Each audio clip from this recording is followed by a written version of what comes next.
Hello everyone, welcome to Manpreet Iron Talks. So, if you are struggling with your nursing exam questions like NOSAT, NCLEX, or CBT, don't worry, you are at the right place. So, here we are practicing smart questions, learn fast, and move one step closer to your passing NCLEX, NOSAT, or CBT exam. So today we are going to discuss very important topic that is celiac disease. So celiac disease में क्या है, क्या होता है and exam में इससे related question कैसे आते हैं. So we will discuss all that. So very important celiac disease में होता है diet. So diet is very important. So what is celiac disease? So it is an autoimmune disorder in which the body has an abnormal immune reaction to gluten. सो एक autoimmune disorder है जिसके अंदर हमारा body है वो auto autoimmune means there is abnormal immune reaction to gluten. Gluten क्या है? That is a protein found in wheat. So जो व्हीट के अंदर एक ग्लूटेन प्रोटीन होता है जिसके जैसे ही पेशेंट ग्लूटेन प्रोटीन को इंजेस्ट करता है तो हमारी जो बॉडी है हमारा immune system recognise gluten as a harmful invader. So gluten को एक एंटीजन लेकिन हार्मफुल एंटीजन इन्वेडर मानता है तो जिससे क्या होगा एंटीजन एंटीबॉडी रिएक्शन होगा मीन्स हमारी जो इम्यून सेल्स है that attacks on the intestine villi. So intestine villi के ऊपर स्पेशली इनका अटैक होता है तो जिससे क्या हो जाता है जो विलाई होती है वो डिस्ट्रॉय हो जाती है.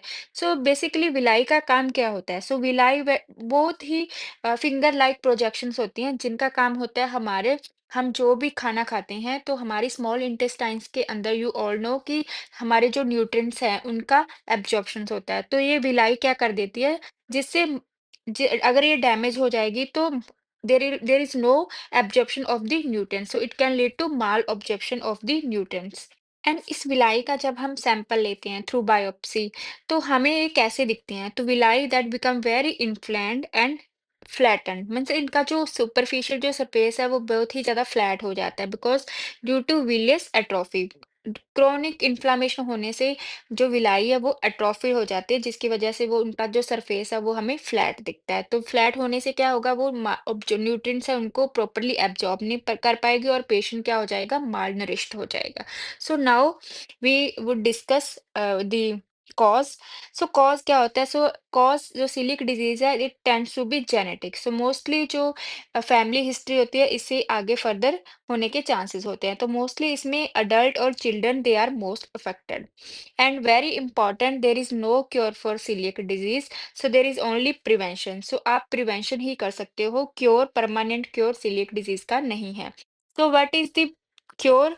सो cure there is patient have to follow gluten free diet. So it is very important to follow gluten free. तो जो भी प्रोडक्ट ग्लूटेन का बना होगा व्हीट का बना होगा we have to teach the patient that should not take a product with gluten. And जो ग्लूटेन प्रोटीन है वो फर्दर दो प्रोटीन से मिलके बनी होती है. So gluten that is divided into two proteins. First is gliadin and second is glutenin. So इसमें भी जो ग्लाइडिन है gliadin that is important in celiac disease. So this जब ग्लाइडिन का ब्रेकडाउन होता है तो उससे जो अमाइनो एसिड्स बनते हैं तो उसको हमारी बॉडी है that is unable to break down. So there is an autoimmune disorder so autoimmune reaction. So इससे हमारी जो विलाई है एंड में डिस्ट्रॉय हो जाती हैं. So we have to reminder gluten and gluten में भी स्पेसिफिकली ग्लाइडिन.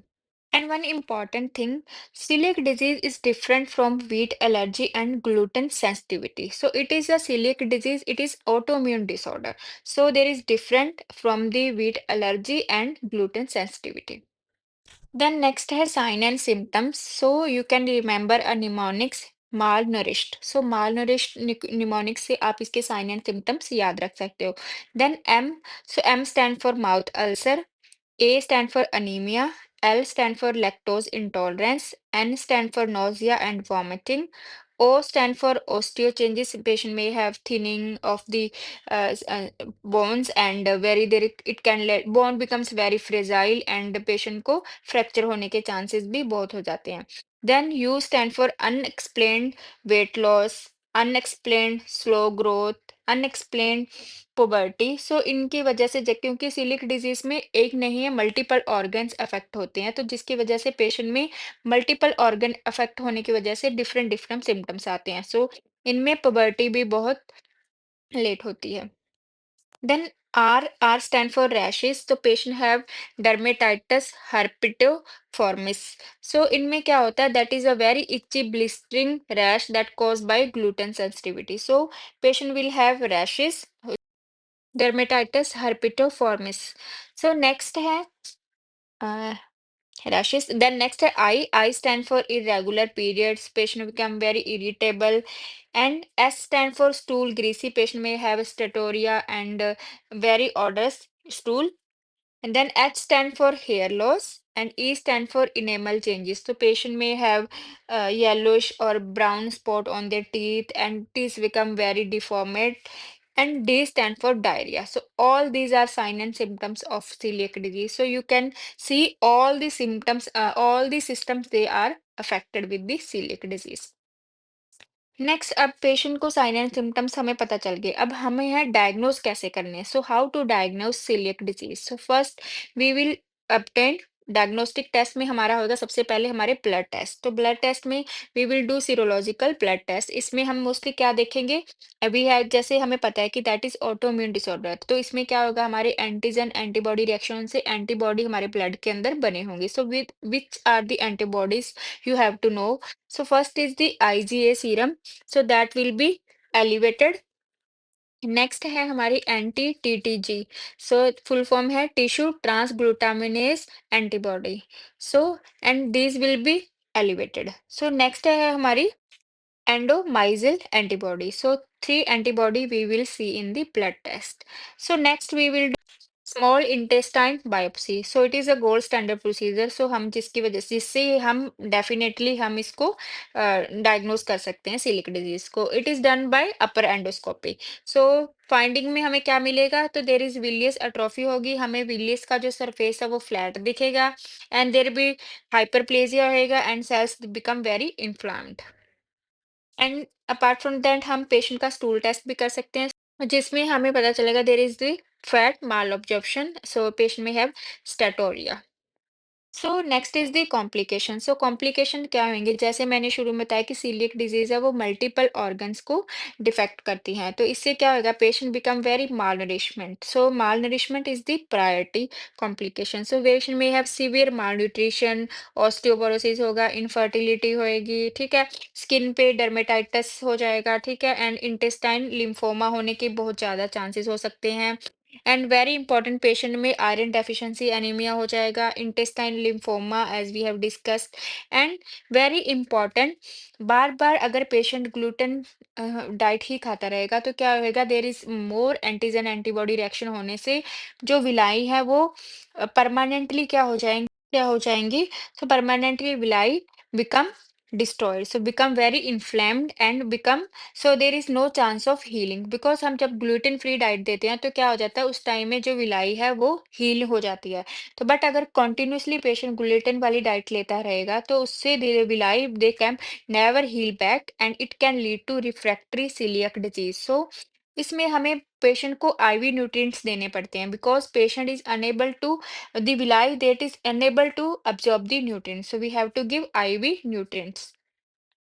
सो नेक्स्ट है हमारा nursing intervention so this is very important part so exam में जब आपके पास एग्जाम में क्वेश्चन आएंगे तो you are the RN and you have to teach the patient what diet you should avoid and what diet you should take because हमारा क्या है इसमें important gluten free diet so patient को हमने gluten free diet ही देनी होती है सो we will first we will assessment do assessment तो एज अ नर्सिंग प्रोसेस सबसे पहले हमारा क्या होगा पार्ट असेसमेंट तो असेसमेंट में हम क्या करेंगे तो असेसमेंट में हम पेशेंट से साइन एंड सिम्टम्स पूछ सकते हैं so we will ask the patient when you notice sign and symptoms like bloating diarrhea mouth ulcer weight loss or bones become very fragile and skin rashes so we can ask all sign and symptoms related to this disease and very important we will teach the patient to keep a food diary so when you are eating so make sure you should write down which you are eating. And next, assess the skin, teeth, or mouth for the sign and symptoms. And very important, we have to ask about family history, because हमें पता है ये एक genetic disorder है। तो ये हमें पूछना है कि बाकी जो बच्चे हैं आपकी फैमिली मेंबर में, तो उनको ये प्रॉब्लम है या नहीं है। And we have to acknowledge on celiac disease, कि पेशेंट को सीलियक डिजीज के बारे में कितना पता है। सो अगर पेशेंट को पता है तो हम उसको बताएंगे कि ये एक ऑटोइम्यून डिसऑर्डर है, तो आपको ये डाइट फॉलो करनी है, ग्लूटेन आपने नहीं लेना है। So just we have to acknowledge कि उनको कितना उसके बारे में पता है। Next, very important, we have to ability to read the food label. हमें पता होना चाहिए कि पेशेंट के कितना एबल है वो, अगर फूड लेबल को रीड कर सकता है। लाइक एज कितना, उसका ओल्ड एज तो नहीं है। अगर he is unable, he is able to read a product, like अगर कोई भी हम प्रोडक्ट खरीदते हैं तो उसमें क्या होगा, इंग्रेडिएंट्स लिखे होते हैं, तो we have to carefully see what is right on the label. And हमें अवॉइड करना है जिसके अंदर ग्लूटेन होएगा, तो व्हीट जो होएगा, ग्लूटेन जहाँ पे व्हीट से रिलेटेड होगा, that should be avoid. And implement wheat, जो ग्लूटेन फ्री डाइट है उसको हमने इम्प्लीमेंट करना है, इसके बारे में हमें उसको बताना है। नेक्स्ट, हम उन पेशेंट को बताएंगे कि अगर वो, उनका health primary health care provider multivitamin उनको प्रिस्क्राइब किया है, तो आपको मल्टीविटामिन जरूर लेने हैं, बिकॉज जो फैट सॉल्युबल मल्टीविटामिन होते हैं वो उसमें एब्जॉर्ब नहीं हो पाते। तो पेशेंट को क्या होएगा, स्टैटोरिया होएगा। तो क्या होएगा, जो फैट सॉल्युबल विटामिन कौन से होते हैं, vitamin A, D, E and K. So these are the fat soluble vitamin.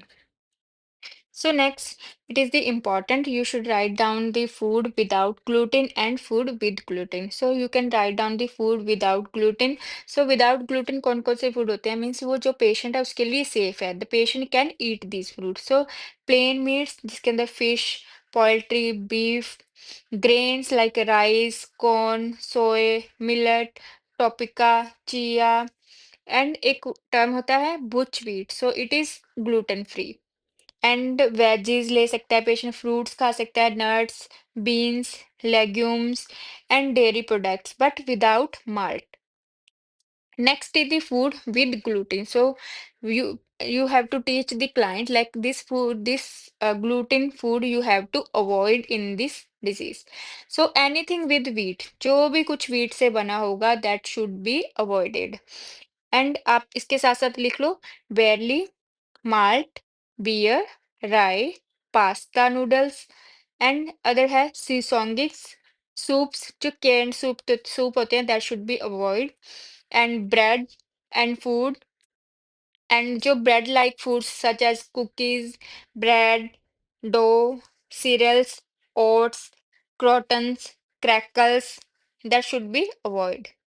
So, NCLEX important things you have to remember in celiac disease. So, always educate the patient about strictly follow gluten-free diet and monitor patient for malnutrition.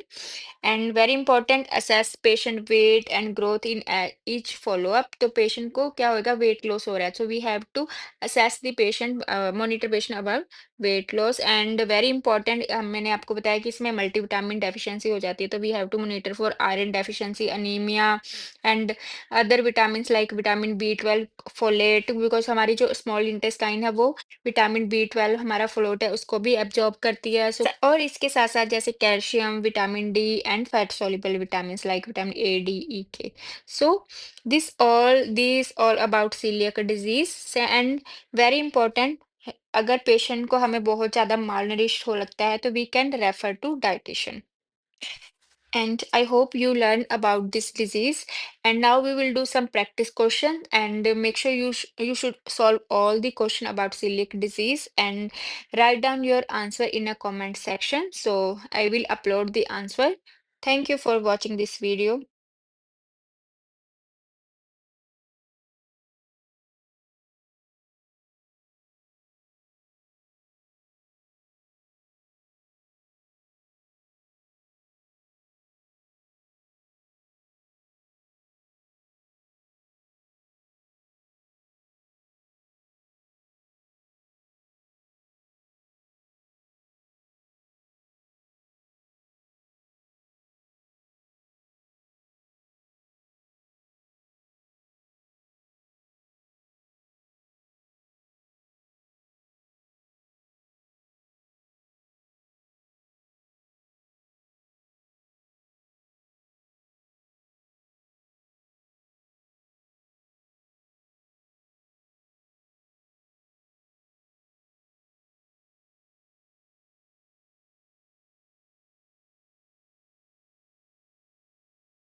Thank you for watching this video.